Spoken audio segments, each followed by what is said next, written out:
So Dr. Romney just released a video, and I thought I should share my story about that. She released a video about when the narcissist goes to therapy.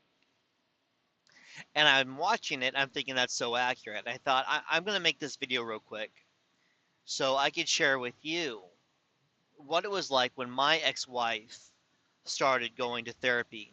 Um, she had 6 months to go to therapy, or else we were going to get a divorce. And she finally started going to therapy something like 3.5 years or 4 years later. Um, by that time, I knew that she was a covert narcissist. It had been confirmed multiple times. I had shared my story with many relationship counselors, and every single one of them said, look, there's your stuff, there's her stuff, and then it's together stuff. This is not a you problem, sir. And I ran into this again and again.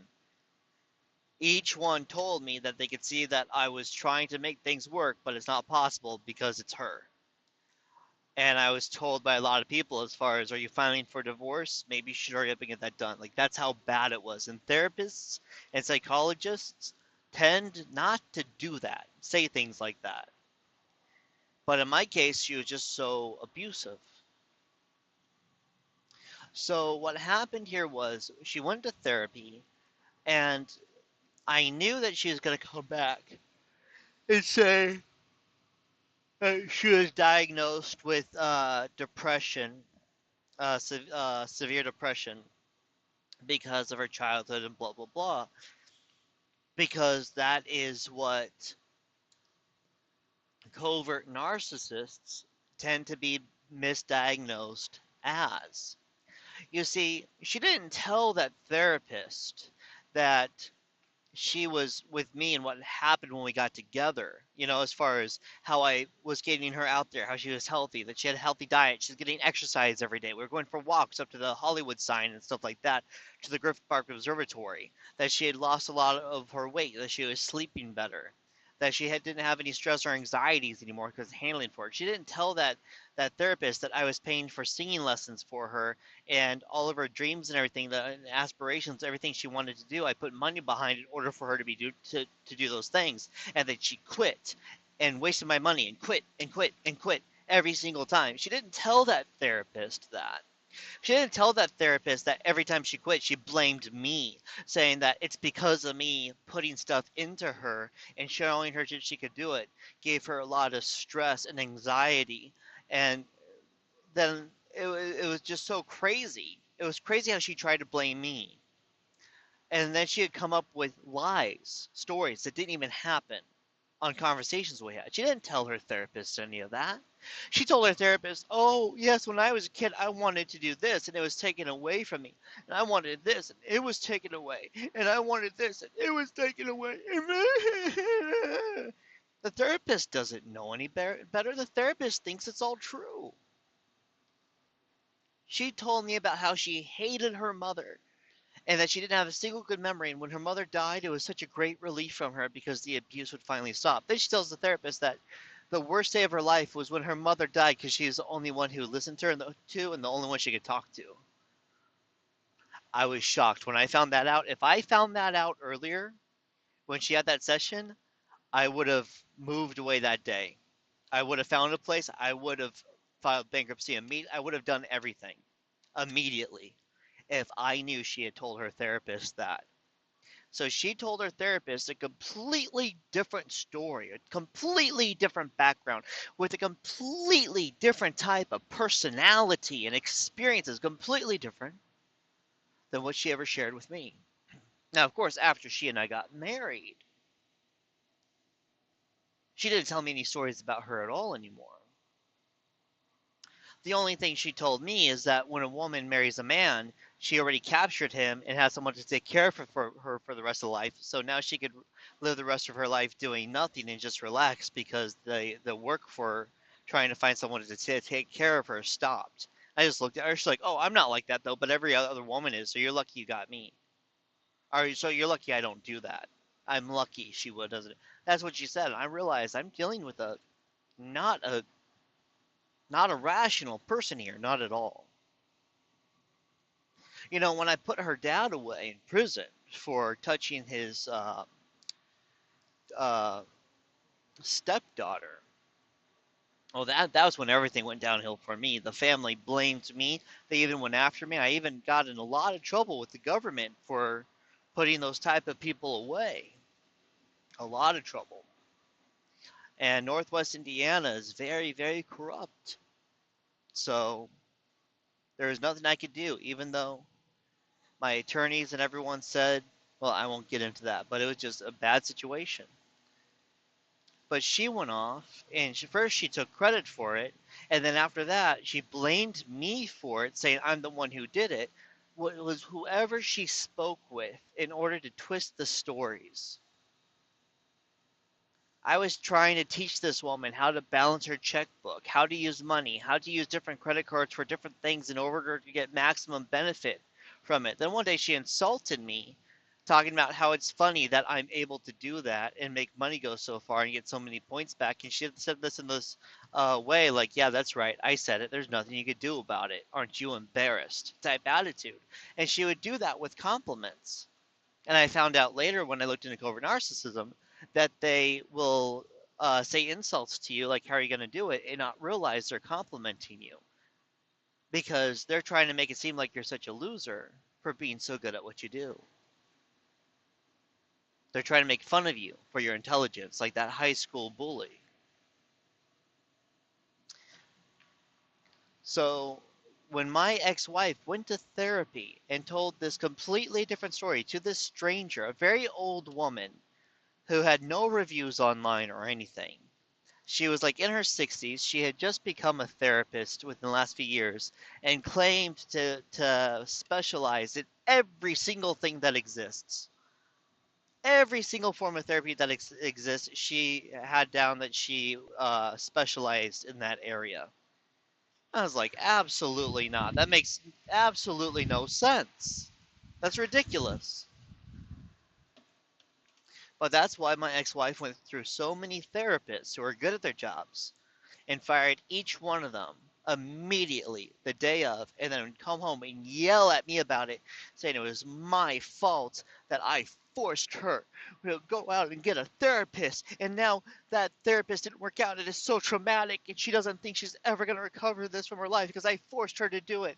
Ridiculous. And then later on, she never saw that therapist. And she told me before that she didn't see that therapist, and she would try and gaslight me. It never worked.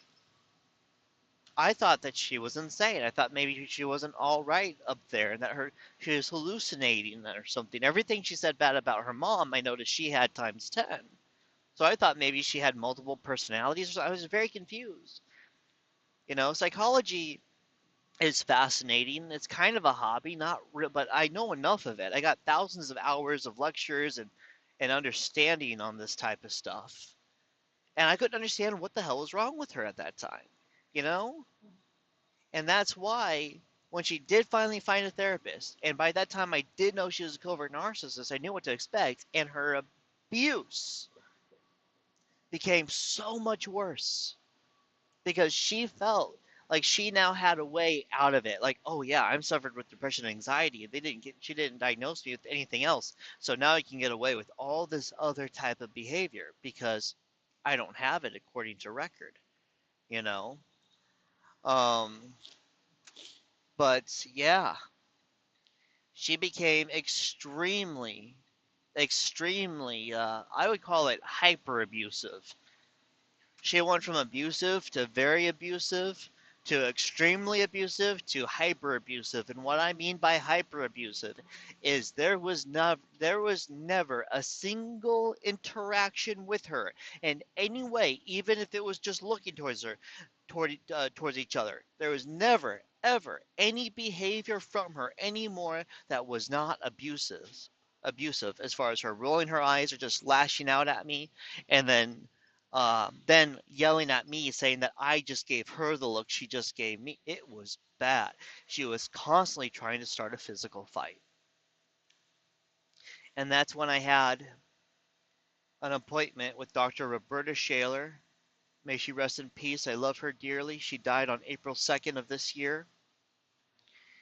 And that woman confirmed to me, and look her up, Dr. Roberta Shaler. I was watching a lot of her videos along with Romany, and Roberta Shaler was really, really something. And within, I'll say, it was well under 5 minutes. I think it was within 2 minutes. She said, "Sir, I can already tell that you're very empathic and very giving, and that's why she targeted you. And your wife is a covert narcissist. She is, because I could already tell by your behavior and by your stories. I could tell that you're telling the truth, and I can understand by your behavior the type of abuse. I've done this for a long time." She went right into it, and she started giving me examples of things that my ex-wife would do as though she was there, and that was scary because she was able to tell me in detail the things that my ex-wife would do, thing and thing and thing, again and again and again. And what happened here was she told me not to tell my wife about the divorce. She said, "Just file for divorce." She said, "Sir, leave your stuff if you have to. You need to get physically away from this woman. If you tell her that you filed for divorce, she will physically attack you. She will become violent, sir. I know it. I know what I'm talking about."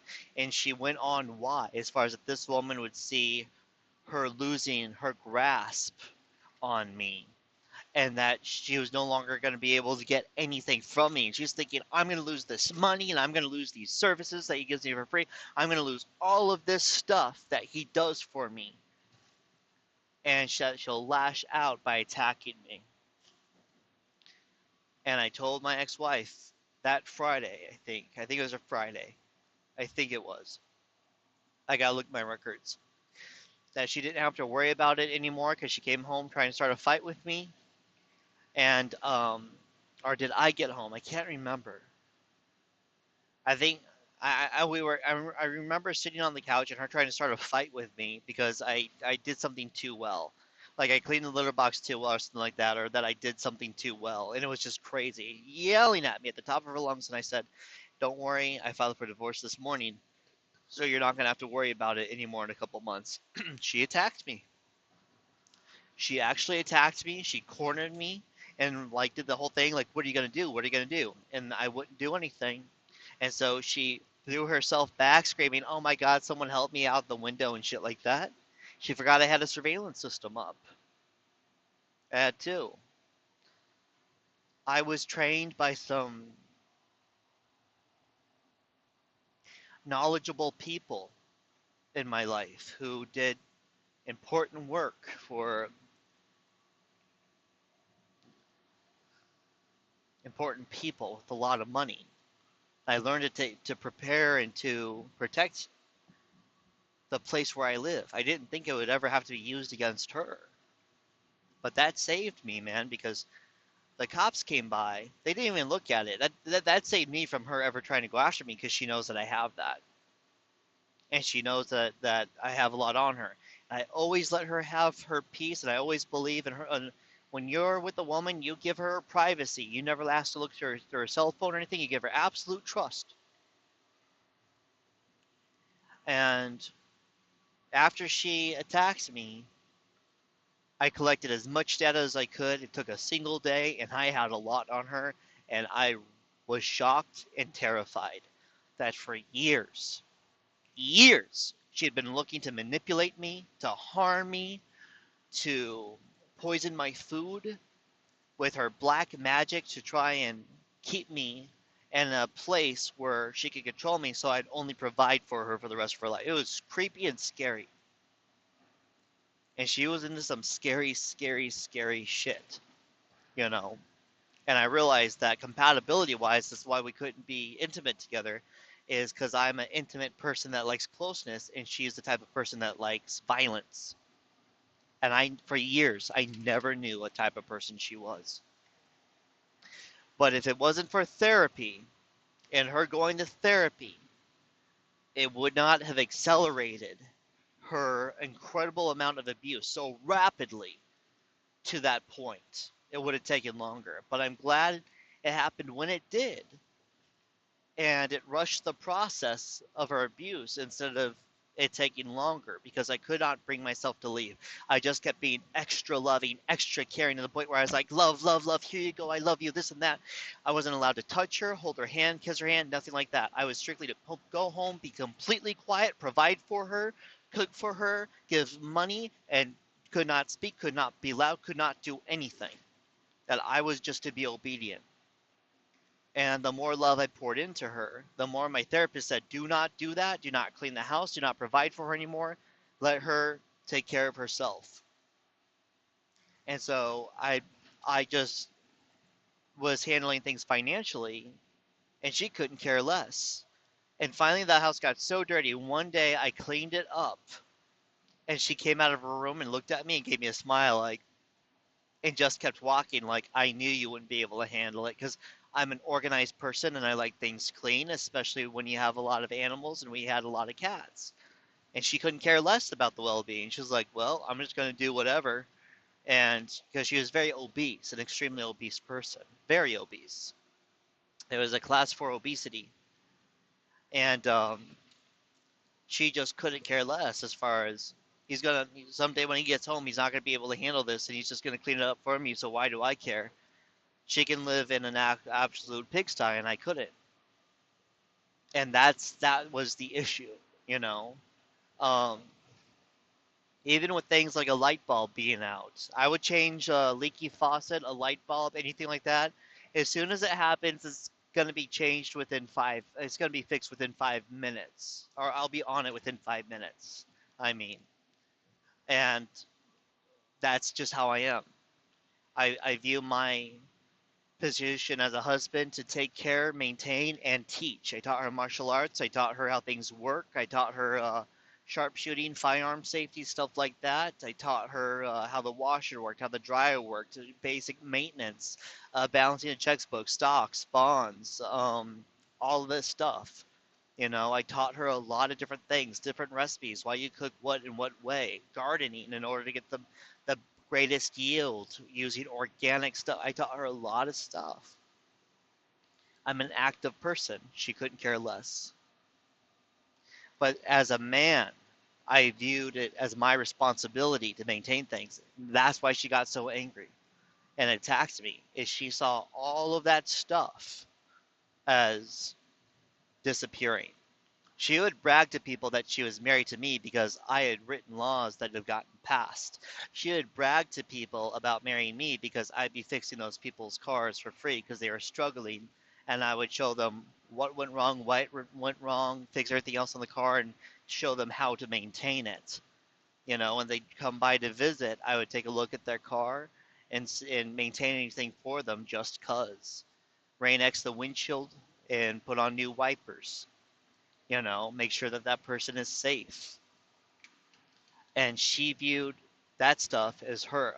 Met a single mother at Applebee's once. She was a waitress.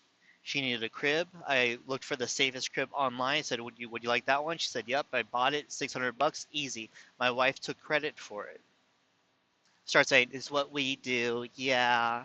And then she even started lying to people saying, "Yeah, he used to be like really stingy and greedy with his money, but I taught him." She doesn't know I know this. She doesn't know I heard this. But I taught him how to be more giving and start giving to people. So yeah, so you're welcome. That's what she said to someone once. I was like, "Oh, this is a problem." And that was the first hint when I realized how dangerous of a person she could be.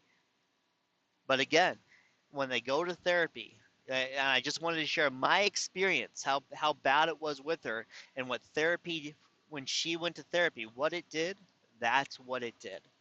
And I just thought I'd throw it out there so other people know. If you're with someone who is narcissistic and they're abusive, as far as like actual, like ever placing hands on you abusive, you know, that right there is the worst form of abuse. If they can reach that point, they can reach any point.